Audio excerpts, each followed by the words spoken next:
Welcome to the CreativeCast, the podcast where we dive deep into the minds of artists, innovators, and creatives of all kinds. I'm Jacob, and in each episode we'll explore the stories, the struggles, and the inspiration behind most creative minds.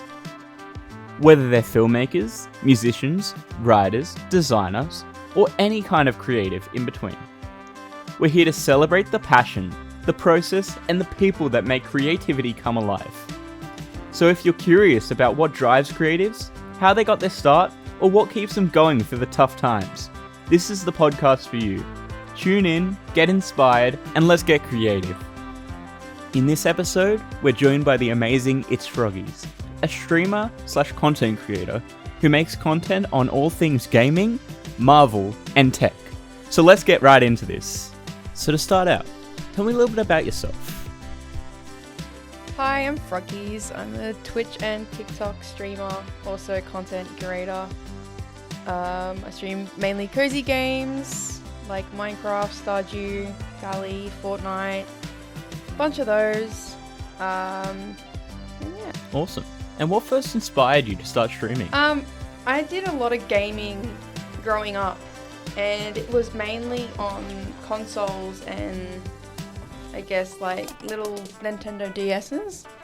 And then I switched to PC in 2019, and one of my friends from the job I had at the time, he said to me that, he goes, you know, you'd make a great streamer. And I said, oh, why is that? He's like, you talk to yourself a lot. I said, oh, okay, I don't know whether that's a good thing or a bad thing, but I ran with it, and I started on Twitch.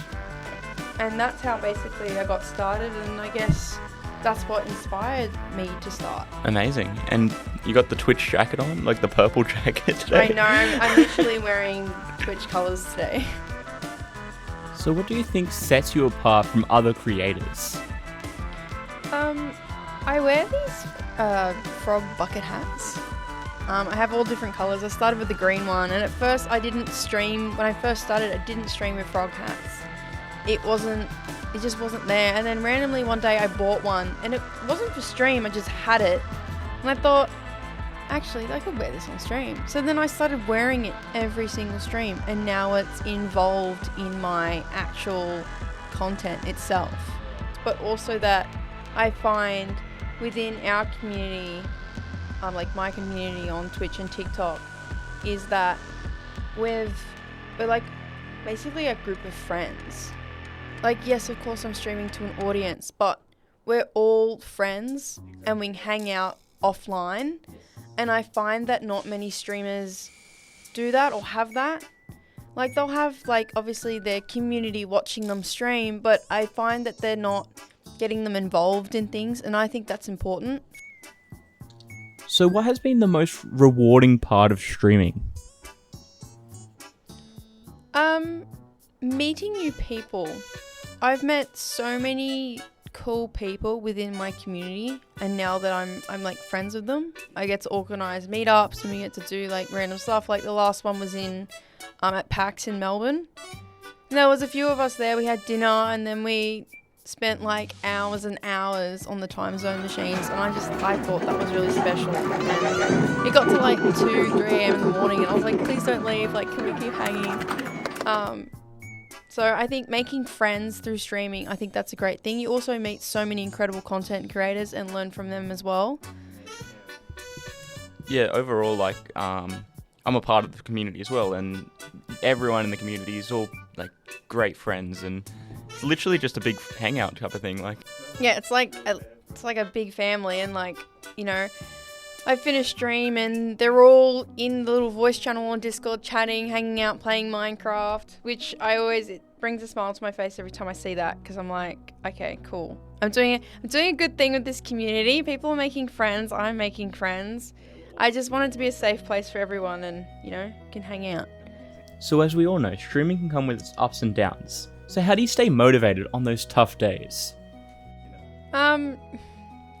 You kind of have to step back, and you got to realize, like, it's kind of like an everyday motto. Like, you're going to have your bad days, and that's fine. That is perfectly fine. And if you do have a bad stream, then it is what it is. You have some trolls coming in, like, okay, cool, block them, mute them, do whatever you got to do. After stream, don't let it get you down. Just go, I don't know, go see your friends, go drink water, go eat, go to sleep. Well, don't go to sleep straight away because I don't think that'd be a good idea. But just chat to your friends. Don't like focus on it because like the next one will be fine. It's just a bad stream. Like it's not the end of the world. So what's the most memorable interaction you've had with a fan or a follower? At PAX, which was quite recently, about a month ago, I was standing in line at the Twitch Kappa Cafe. Yes. And I was standing there and this kid and mum came up behind me and he tapped me on the shoulder. And he says like, hey, you stream on Twitch? And I said, yeah, I do. He goes, can you please sign this? I said, yeah, of course. But when the little boy said, you stream on Twitch, the guy next to me turned around and said, yeah, she also streams on TikTok. Oh, wow. Yeah. And I was just like, how? How are you guys in the same place? Yeah, that's crazy. But it also, like, it warms my heart when people come up to me and they're like, I love your content. Like, it, you know, it brings a smile to my face. I love being in there. And I'm just like, well, that's what I wanted through Twitch and TikTok, creating my community through streaming and, like, content, etc. That was my main focus, was the community. It's never been anything else. It's like, I find that the streamer is not having fun if the community's not having fun as well. Yeah, true. Because the community's gotten you to where you are now. You wouldn't be there without them. So I feel like that's like, I know we've kind of drifted paths right now, but like that should be your main focus. So how do you balance streaming with your personal life? I guess there's two things. There's one side where you want to keep your private life and your personal life separate, which sometimes I struggle to do. Yep. Because you become friends with these guys and it's like you can't bring your private life online because Exactly, yeah. You feel like once you start hanging out with them more, you want to be like, oh, so this is what I do, like start exposing your real stuff. Yeah, I know, and it's just like, oh, I can't do that because it could find a way online, and exactly. I've got to. Sometimes you just got to step back and be like, I've got to protect myself. This is important. And then when it comes to personal life and streaming life, I think it's important to make sure that you have a schedule. Yes. And it's scheduled in your calendar, so you have time for stream, and then you have time for seeing friends and making sure you get outdoors and not stuck inside all day, sitting on a computer playing games. I still think that's important to get actual in real life social interactions. But yeah, I have a calendar on my phone where I schedule in all my streams, and then I make sure I've got like, you know, dinner set, lunch set, so then I'm not going through stream actually just starving to the end. Yeah. And just, yeah, I think that's important. So would you say on and off stream you have two different personalities, or is it kind of the same person? No, it's still me. It's still me. I just don't like, there's obviously where I work. Yes. Where I live. Those are obviously my private life, and exactly, it's something that no one should share online. Exactly, yeah. It's the type of thing that you should keep to yourself, and exactly, no one should really know it unless, except for like your closest people, like a partner or something like that. But it is just like, I still find that I'm the same person I am on stream as I am in real life. Amazing. Yeah, that's the best way to go, because then people know what they're getting into, I think. Well, yeah, you've got to be you on stream. That's the whole point of streaming, is that you can unleash who you are. Because I find in real life that you can get judged for liking, I don't know, random pop culture things like anime or movies or gaming. Like, you can get judged for that in real life, and I got judged growing up by it. But I feel like streaming, you can like unleash who you are, and it's good that you can show off like what you really love doing, type of thing. Yeah. And what type of games or content are you most excited to stream in the future? Oh, there's this one game coming out that I saw at PAX. Let me find what it's actually. But they had a bunch of demos at PAX, and I tried a few cozy games. And there's this game, they actually emailed me, they wanted to do an interview. I can't even find it. I wish I knew the name of it. It was so good. One eternity later. Oh, Fishbowl! Okay, it's called Fishbowl and it's a really cozy game. It gives me Stardew Valley vibes, but it has a massive story to it. Oh, crazy, yeah. But the demo's out right now on Steam, so I've been meaning to stream it, but I just haven't gotten around to it yet because I'm trying out Tiny Glade. So how's streaming changed the way you view gaming or the gaming community? I guess the way it's changed is that there's actually an industry out there for it. As in, you can work in the gaming industry. You can work, well, your job can be as a streamer. And I guess you can meet so many like amazing and interesting and smart people within that community and make a lot of friends. And it's if you view it from a distance, it looks quite small, but when you go to things like PAX, it's massive. And it's just nice, everyone goes through their day-to-day life, but then you wouldn't know that they're a gamer or what they do. And when you find that out, I just think that's, yeah. I mean, sometimes some of the biggest people that game and play video games type of thing, they're the least people you expect. So even some of the people in the server, you would never expect them to be interested in playing games, and you're like, oh wow, so this person that's does this trucking business or something, I don't know, loves to play games. It's the weirdest thing. Or a person in mining might want to play Stardew Valley or something like that. It's crazy. Yeah, and it's also that you can mention, you make friends with someone that games and you tell them, oh, I'm playing this game at the moment, and they're like, oh yeah, I'm interested in trying that out. It's you all kind of you all have your favorite games, and it's nice to be like, hey, I play this game, you should try this out, and then you join together and you play it together, and that's really cool. So what advice would you give to someone who wants to start streaming? My advice would be just do it. I know that is a Nike slogan, but I'm going to use it. Use whatever gear you have. If you don't have a camera, then you don't have a camera. If you don't have a proper microphone, use your headset microphone.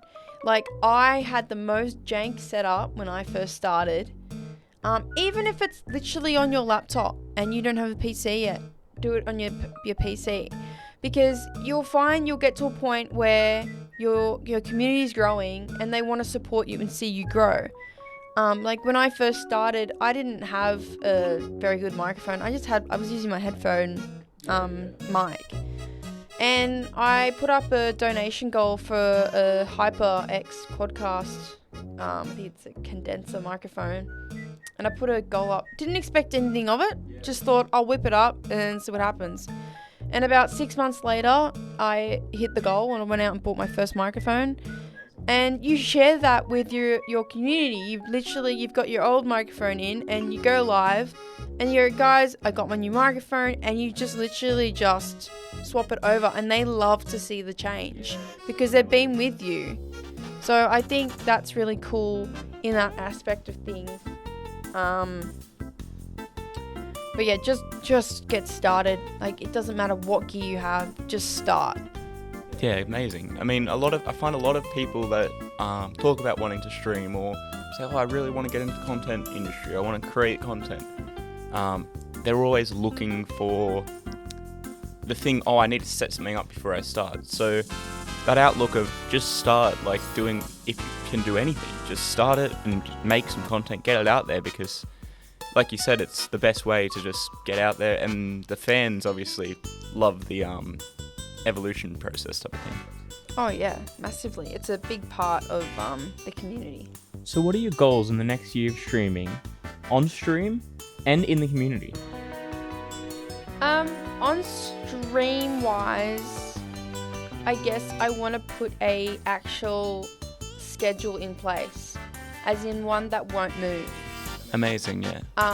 So for example, if there's a Monday, Wednesday, Friday stream, those are the 3 set streams for every week, and they have their own time. So then that's just set streams. That's something that I'm looking forward to having Community-wise, I want to start having movie night events so we can all chill out, especially with leading up to Christmas. I want to have a Christmas movie night where we can all hang out. And then next year, I'm hoping to release some merch. Ooh, exciting. Well, you'll have to give me some exclusive merch. Yeah, so I'm in the middle of figuring out the designs and what the designs should be on. But yeah, that'll be coming out probably early next year. And finally, how can the audience find you and join the Froggies community? Well, I'm basically ItsFroggez everywhere. Just make sure that you spell Froggies as in F-R-O-G-G-E-Z. Yeah, you find that everywhere. Instagram, TikTok, Twitch, Twitter, all of them. And if you wanted to hang out with the community, I would recommend probably going to one of those platforms and finding the link tree, and there'll be a Discord link for you to join. Amazing. I definitely recommend joining the Discord. Lots of amazing people there, and everyone's happy to chill and talk, and it's a fun time. But thank you very much for your time, and I wish you the best of luck in your streaming journey. Thank you. Thanks for joining us on this episode of the CreativeCast. I hope you enjoyed a glimpse into the creative mind of ItsFroggez, and that you found a spark of inspiration to fill your creative journey. If you like what you heard, don't forget to subscribe, leave a review, and share the episode with your fellow creatives. Until next time, keep creating, stay inspired, and remember, every creative journey is unique and yours is worth sharing.